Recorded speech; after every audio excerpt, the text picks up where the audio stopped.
iyadoo aysan jirin rajo badan oo ah in laga iibsado ayuu haddana isbuuc walba soo saaraa wargeyska xamar ee ka soo baxa magaalada muqdisho axmed maxamuud dhicisow nyaanyo oo xirfadda qoraannimada ku shaqaynaya muddo 46 sano ah welina haya hawshaasi axmed waxa uu xirfaddan soo galay xilli wargeysyadu ay yihiin isha keliya ee laga helo xogta iyo cilmiga aadna looga iibsado dalka xasuus gooniya ayay maalmahaasi u leeyihiin bilaabo 1974 ayaan wargeyska xiddiigta Oktoobar dawladda waxaan ka ahay dadka maaragtay askar maroodiga oo xorada soo qaab ayaan ka bilaabay waxay ahayd wargeyska xiddiigta Oktoobar waxa la daabacay 10,000 maalintii la daabacay intuu ku jiro makiinada daabacada banaanka loo safan yahay si dooraashas loo helo maxay wargeysku u horeeyay oo su'aal ku soo baxo ahaa dadka dhan ba akhrinay islaama aqsanay waxa la geenay gobolada diyaar lagu qaaday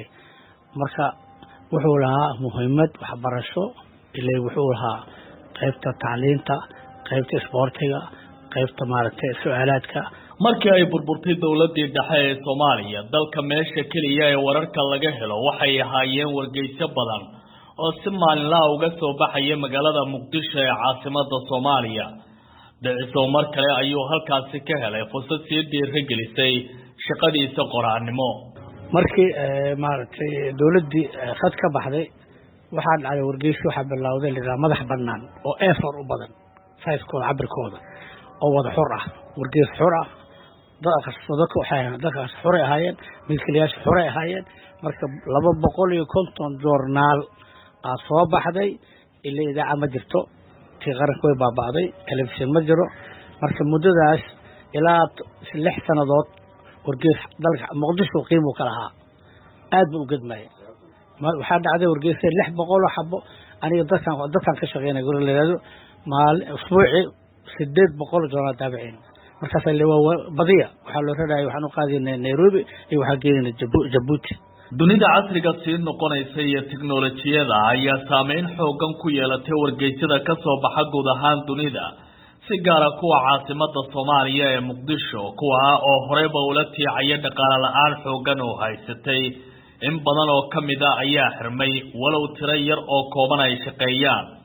haddana warbaahinta baraha bulshada ayaa jiidatay dadka akhristayaasha u ahaa laakiin markii digital soo baxay oo alaabtan faraha fudud ay timiday waxa isla markiiba hoos aaday wargeyskii maxay waxaan maanta qorno ayna maray idaacadaha bilaabeen in la sheego idaacadaha oo maxalliga ah wargeysku noo gudmo subax sheega oo leeyahay wargeyska soo baxay markaas dhajirna warniyo galabtii sheega marka wargeysadii marka hoos aadeen sababta waxa way war degdegaal helay war taabaa la helay laakiin isla markii aqoonta anaga wadna waa ninka ka shaqeeya TV-ga waa inuu qalqaata wax qoraa kan wax akhriyaa waa wax akhriyaa marka anaga waxaan naasalki xaraada wargeys waa macallin Cabdifataax Yuusuf Faarax Wabi oo kamid ah aqoon-yahanada dhalinyarada ah ee ku nool caasimadda Soomaaliya ayaa qiraya in laba arrin ay sabab u tahay in dad badan aysan akhrisan wargeysyada ka soo baxaya Soomaaliya sida in badi ay qoraan xogta baraha bulshada taal ee wararka maalinlaha ah iyo inaysan jirin maqaalo ay ku qoraan siyaasiyiinta iyo aqoon-yahanada magaca leh oo ku soo baxa wargeysyada oo sababi lahaa in daraadood loo iibsado oo akhristayaal badan ay ku soo hirtaan wararka hadda waxa inta badan Soomaaliya markii la yiraahdo laga helaa wararka baraha bulshada iyo idaacadaha wargeyskana waxa la rabaa inta wax ka duwan oo waxa baraha bulshada lagu qoraayo iyo idaacadaha wax ka dheeriya ama faahfaahin ka dheeriya in laga heli karo laakiin wargeysyada Soomaaliyeed waxay qoraan inta badan aan ka arkay wax ay soo bandhigaan baraha bulshada lagu soo bandhigo ama idaacaduhu ay sheegaan ba wargeysyada Soomaalida badankoodu ay awood saaraan markii aad adoo taleefankaaga haysto xogtii aad ka aqrin karto inaad markii wargeys aad iibsato ama warqadeedii aad qaado baahi badan uma qabtid laakiin marka aad leedahay xog badan aad ka heli kartaa oo xog badan oo dheeriyaha meeshan ku jirta aad leedahay oo siyaasiyiin caan iyo aqoon-yahano iyo qoraaladoodii iyo bandhigoodii ku jira aad leedahay waad iibsanaysaa waana ku qasbantahay inaad iibsato markaas laakiin markii aad taleefankaaga walba aad kaga dhamaan karto baahi badan kuma qabanayso sida aan anigu aaminsanahay aasaasaha wargeyska xamar oo hadda isbuucii hal maalin soo baxa Axmed Dhicisow Nyaanyo ayaa hadda aaminsan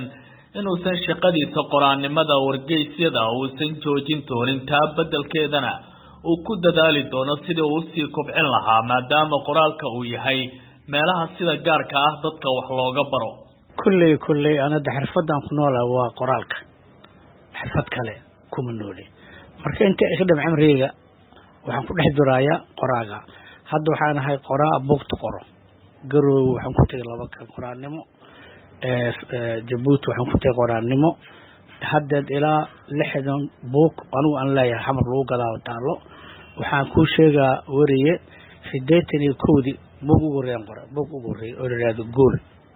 oo sportiga ah 120 ciyaartoy oo maran Soomaali ah yaani gobolada buug ka dhigay marka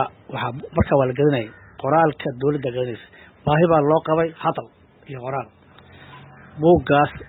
oo dawladda ay gadatay guriga aan ku dhistay ilaa hadda 3 sano ku noolaa guud ahaan dunida waxaa noocyada kala duwan ee warbaahinta sida raadiyaha wargeysyada iyo telefishinada saameyn xoogan ku yeeshay shaqadooda warbaahinta baraha bulshada laakiin waxa ay si gooniya u sii taabatay wargeysyada hase ahaatee waxaan la saadaalin karin haddii ay xaaladdu sidaas sii ahaato inta muqdisho wargeysyada haray ay sii shaqayn karayaan cabdilcasiis barrow VOA muqdisho haddii aad ku cusub tahay fadlan channelkan subscribe saar calaamadda gambaleelkana furo si ay kuu soo gaaraan fiidiyoyada ama muuqaalada kale ee aanu duubnay ama aan hadda rabno in aan duubno share dhe oo sii faafiyo lana wadaag saaxiibada haddii aad faalo qabtana commentiga hoose noogu soo gudbi